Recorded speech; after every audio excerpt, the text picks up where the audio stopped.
So we talk about problem solving. Our two-story garage, detached garage that we built in Lithopolis. The client came to me.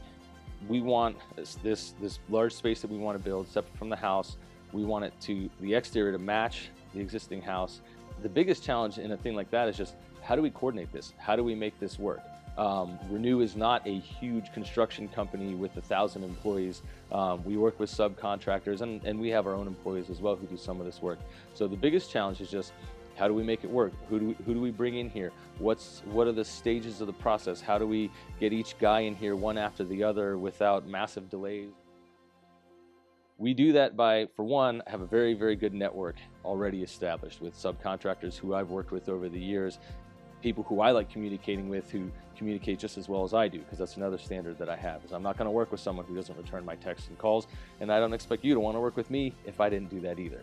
So that's step one. And then step two is being present on the job site and keeping with that communication, because it's easy to think like, oh, well, the concrete guys will be here today and then the framers will be here in 2 weeks, so I don't really need to stop by until then. When you do that, you're setting yourself up for problems. If you are there regularly, you can talk to the guys who are working, you can see exactly where we're at progress-wise. Maybe there's a weather delay, maybe materials didn't show up. These things happen.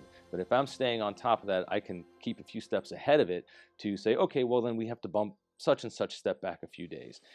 Keeps things moving, keeps problems from piling up and then rearing their ugly faces later. The homeowners at this garage addition were very complimentary. For one, they love the finished product. They're very happy with what we've built. They also gave me a lot of positive feedback, personal compliments about how well I communicated. They didn't have a lot of stress and unknowns while we were building the thing because I kept them in the loop, and they shared that with me. They thanked me for doing that and for keeping them up to date, and it really made a difference.